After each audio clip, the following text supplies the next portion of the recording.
विधायक बने, आज निर्मल जी भी जिस दलित परिवार से आते हैं उनको भी आज इस पद पर लोहिया वाहिनी का प्रदेश अध्यक्ष बनाने का काम किया। चाहे दीपराज जी हो, आज जो भी देन है वो सम्मान और अम्बेडकर जी की देन। आज उस सम्मान को भी इस हिंदुस्तान की जालिम सरकार इसको भी बदलना चाहती थी, खत्म करना चाहती थी। उनका मकसद था, उन्होंने नारा भी दिया कि लोकसभा में अब की बार 400 पार। 400 पार का मतलब कि 400 आ जाएंगे तो आपका हक हकूक सम्मान खत्म कर दिया जाएगा। लेकिन मैं धन्यवाद दूंगा अपने राष्ट्रीय अध्यक्ष को कि इस बार उन्होंने पीडीए पे काम ही नहीं किया। उत्तर प्रदेश में जो टिकट दिए गए, बहुत इस बार चुनिंदा टिकट दिए, 5 टिकट यादव परिवारों में दिया, 5 इस बार आपके बीच में सांसद बन के आए। सर, पिछली बार पूरी लोकसभा में हमारे 5 ही सांसद थे, कुल 5 सांसद, जिसमें हमारे परिवार के नेता के भी लोग चुनाव हार गए। लेकिन अब की बार नेता ने हमारे स्टडी किया, कौन जिताऊ होगा, कौन पीडीए का होगा। हम पीडीए की बात इसलिए करते हैं कि 7वीं जिले में भी हमने पीडीए से हट काट के एक विधानसभा का चुनाव लाने का काम किया था। चुनाव लाने का ही काम नहीं किया, उनको विधायक बनाने का भी काम हमने किया था साथियों। लेकिन और बुंदेलखंड में पाल, काशी, कुशवाहा, तेली, तमोली, लोहार को ला देते तो निश्चित रूप से हो रहा है और माधवगढ़ भी जीतने का काम साथियों होता। लेकिन जिनको हमने टिकट दिया, एमएलए बने, उरई से जाके उरई में बीजेपी का झंडा लगाते थे और चमारी पार होते थे तो समाजवादी पार्टी का झंडा साथियों लगा लेते थे। उससे हमारा कोई भला होने का काम नहीं हुआ। और राज्यसभा का चुनाव आया, इसलिए माननीय नेताजी, माननीय राष्ट्रीय अध्यक्ष जी ने पीडीए की बात की। जो भागने वाले लोग थे उसमें पीडीए के लोग नहीं, ज्यादातर आप सभी को पता है कौन लोग थे जो भागते हैं। अब की बार मैं राष्ट्रीय अध्यक्ष को इसलिए भी बधाई दूंगा कि उनके पास तमाम समाजवादी पार्टी के नेता उनकी सिफारिश करने गए और राष्ट्रीय अध्यक्ष ने कहा जो भी ऐसे लोग उनकी सिफारिश करने आएगा उनको तो बख्शूंगा मैं नहीं, आपको भी पार्टी से बाहर का रास्ता दिखा दूंगा। निर्मल साहब, इसके लिए माननीय राष्ट्रीय अध्यक्ष जी को कोट कोट बधाई देता हूं। आज राष्ट्रीय अध्यक्ष जी ने कहा कि जातीयता मतलब आप लोहिया जी ने भी कहा था कि आप हमारा एनालिसिस करवा लीजिएगा, जाति सर्वे करवा लीजिएगा, हम कितनी जात में हैं, कितने परसेंटेज हैं। पता पड़ा 90% हम हैं। अभी लोकसभा में आंकड़ा आया, सुना भी होगा माननीय निर्मल जी, आईएएस, आईपीएस जो की पोस्ट पे बैठे हैं, सुप्रीम कोर्ट के जज, हाई कोर्ट के जज, गिने गिनाए लोग आपको मिलेंगे। 90% लोग की गिनती 10% में है और 10% की गिनती 90%। आप देखो भाई बैठे हैं, पहले अल्पसंख्यक का रेशियो नौकरी में 4 पॉइंट कुछ हुआ करता था, आज 1% से नीचे भी अल्पसंख्यक का रेशियो है साहब। ये हालत देश की है। इसलिए हम लोगों की मांग है, अरे साहब हमारी जाति जनगणना करवा दो और जात में जो हम हो, जितने परसेंटेज हो उतना हमको हक मिल जाए। तब हक की बात करते हैं, आरक्षण की बात करते हैं, संविधान की बात करते हैं, तो हमको कांवर में लगा दिया जाता है। कांवर लेके जाओ, आपका काम कांवर लेके जाओ, मंदिर में चंदा दो, शिक्षा की, रोजगार की, स्वास्थ्य की बात को दबाने के लिए आज जो भी यहां सब ओबीसी के ज्यादातर पिछड़े वर्ग के लोग बैठे होंगे, कामन ले जाने वाले लोग, कोई भी उसमें सामान्य जात का नहीं होगा, पूजा पंडित जी करेंगे, कामर लेके हमको भेजेंगे, अपने लड़कों को MBBS करवाएंगे, वो हमको बोले बाबा में जल चढ़वाने का काम साथियों करेंगे। याद रखिएगा, आपके अपने परिवार को, अपने बच्चों को आगे बढ़ाना होगा तो आपको शिक्षित होना होगा। शिक्षा सबकी कुंजी है। शिक्षित नहीं होंगे तो आप बहुत पीछे चले जाएंगे, और शिक्षित होंगे तो आप अपनी हुकूक की बात करेंगे। इसलिए पीडीए की बात माननीय राष्ट्रीय अध्यक्ष ने किया, और पीडीए की बात की तो आज हिंदुस्तान की सबसे बड़ी पंचायत में, जबकि बीजेपी के लोगों ने, माननीय राष्ट्रीय अध्यक्ष जी ने भी कहा, कई सीटें बहुत करीबी से हमको हरवा दी गई, कहीं 2700 वोट से, कहीं 4000 वोट से, चाहे मेरठ हो, चाहे फूलपुर हो, चाहे आपकी कन्नौज के बगल की सीट हो, कुल 2200 से जीता जिताया कैंडिडेट हमारा हरवा दिया। तो ये दुर्भाग्य की बात है। लेकिन उसके बाद भी मैं धन्यवाद दूंगा आप सभी नौजवानों को कि माननीय निर्मल जी, बुंदेलखंड में 4 लोकसभा की सीटें हैं, 3 माननीय राष्ट्रीय अध्यक्ष जी के खाते में गए, और अब की बार तीनों लोकसभा समाजवादी पार्टी के प्रत्याशी जीतने का काम साथियों किया, और जीतने का काम किया। तो आज लोकसभा में तीसरी पार्टी तो है, लेकिन लोकसभा में तब बोलने की बात आती है तो सबसे ज्यादा पूरे हिंदुस्तान के लोग किसी को सुना करते हैं तो माननीय राष्ट्रीय अध्यक्ष अखिलेश यादव की तरफ देखा करते हैं। अध्यक्ष का चुनाव हुआ, अध्यक्ष जी भाषण मैंने सन 87 से सुना, इतना अच्छा भाषण नेता विपक्ष के किसी आदमी का नहीं हुआ जितना अच्छा भाषण माननीय राष्ट्रीय अध्यक्ष जी का था। अब की बार, पिछली बार जो 2 बार हुआ, जो आपके आज अध्यक्ष लोकसभा बैठे हैं, राष्ट्रीय अध्यक्ष जी ने कहा, बड़े भिंगा भिंगा के जूते मारने का काम किया। इतना अच्छा भाषण मैंने आज तक कभी नहीं सुना। राष्ट्रीय अध्यक्ष ने कहा कि माननीय अध्यक्ष जी, मैं चाहता हूं कि आपकी जो कुर्सी हो, इससे भी ऊंची कुर्सी पे बैठने को आपको मौका मिलता है, लेकिन मैं चाहता हूं कि जो पिछली बार आपने किया लोकसभा में कि 140 सांसदों को साहब ने आपने बर्खास्त करने का काम किया, तो साहब हम चाहते कि दोबारा ऐसी पुनरावृत्ति ना हो। तो अध्यक्ष भी मुस्कुराता रहा। इतना कटाक्ष किसी दूसरे नेता की हिम्मत लोकसभा में नहीं पड़ी। वो आज वो परिस्थितियां हैं कि आज अमित शाह को भी कहना पड़ा कि अध्यक्ष जी, बनाया उन्होंने इसलिए बनाया कि बेईमानी करेंगे, लेकिन आपके पास जनसंख्या है, बहुमत है, इसलिए आज राष्ट्रीय वहां लोकसभा में बिरला की भी हिम्मत नहीं पड़ती कि आपके नेताओं की बात को न सुने। कई बार उन्होंने कहा कि अमित शाह जी आप बैठ जाइएगा। ये आज लोकसभा की ताकत आपकी है 2027 में, क्योंकि बीजेपी बहुत कमजोर नहीं है। आप लोग कमजोर आके चले गए, हम 2027 जीत गए और बहुत खुशी में हूं।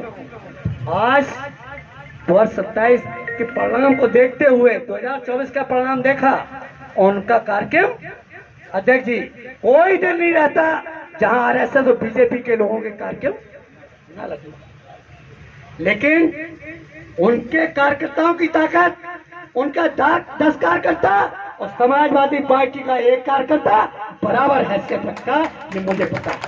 आज एमएलए विधानसभा में कहते हैं कि अधिकारी हमारी बात नहीं सुनता है, डीएम दरोगा हमारी बात नहीं सुनता है, लेकिन मैं मंच के माध्यम से अध्यक्ष जी आपको विश्वास दिलाता हूं, किसी डीएम एसपी दरोगा की हैसियत नहीं कि किसी भी समाजवादी पार्टी कार्यकर्ता को छेड़ के दिखा दे। और जिस दिन समाजवादी पार्टी कार्यकर्ता छेड़ेंगे, जेल से लेकर लाठी खाने में समाजवादी पार्टी कार्यकर्ता से ज्यादा मजबूत किसी दल का कार्यकर्ता, क्योंकि हमारे नेता,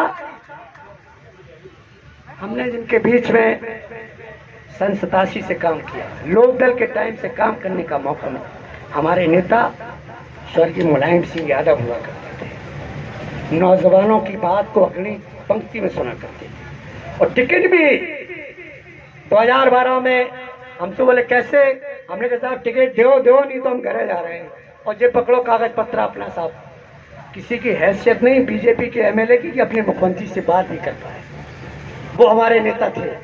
नेताजी ने रोका, बोले बहुत दिन हो गए इस लड़के को, एक्सीडेंट हुआ, तमाम लाठी डंडे खाए, 50 बार जेल गए, इसको लड़ा दो। हारे या जीते, वो हमारे नेता का कद था।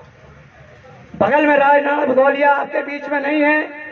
निर्मल साहब लोकसभा का 5 बार चुनाव लड़ाने का काम किया माननीय नेताजी ने। ब्राह्मण समाज से थे। राजनारायण ने कहा कि हम चुनाव माननीय नेताजी नहीं लेंगे, जिसको लड़ाना हो उसको लड़ा देना।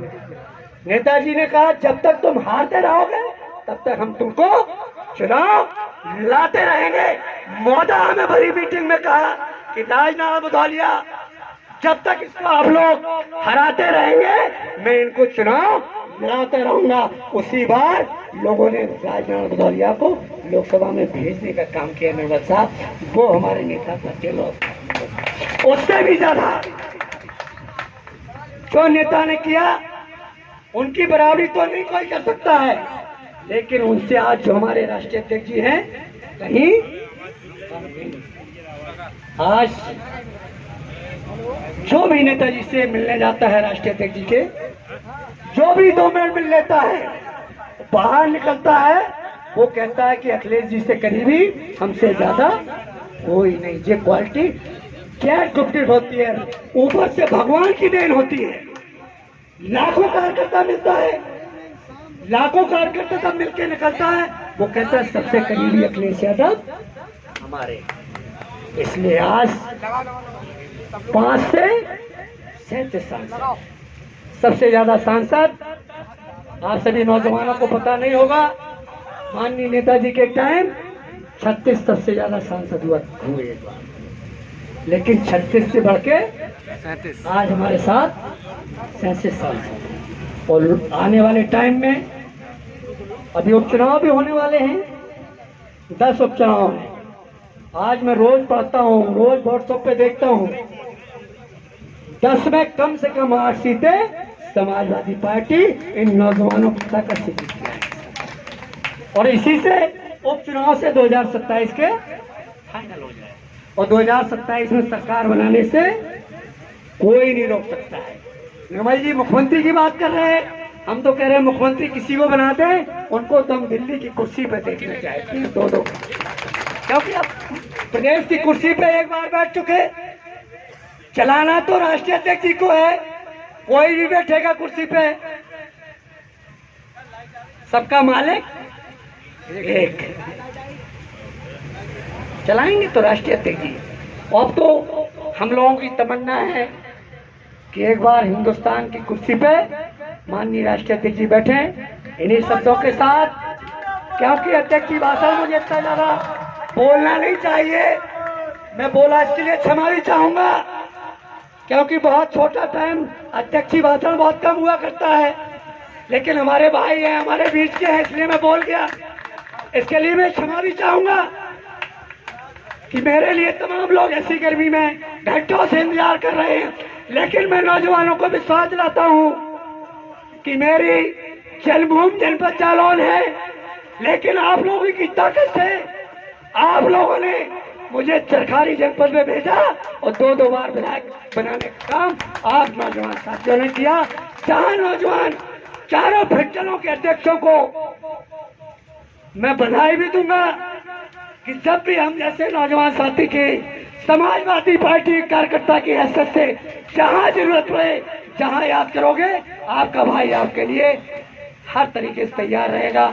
इन्हीं शब्दों के साथ निर्मल साहब को, क्योंकि बहुत ओजस्वी वक्ता है, बहुत अच्छे वक्ता है, मैंने कई बार इनको सुना, और आने वाले भविष्य के कहना नहीं चाहिए, लेकिन मैं कहना चाहता हूं कि आने वाले 27 के मंत्री भी आप होंगे, ये मैं आपको इस मंच से कहते जा रहा हूं। इन्हीं शब्दों के साथ उनके साथ आए हुए सभी प्रदेश के जो यहाँ जनपद जालौन में रहेंगे, सदस्यता अभियान का काम करेंगे। हम अपने छोटे ही भाई मानेंगे तीनों पदाधिकारियों को कि यहाँ बुंदेलखंड में जनपद जालौन जो लोगों ने कहा किसी मामले में कम नहीं रहेगा।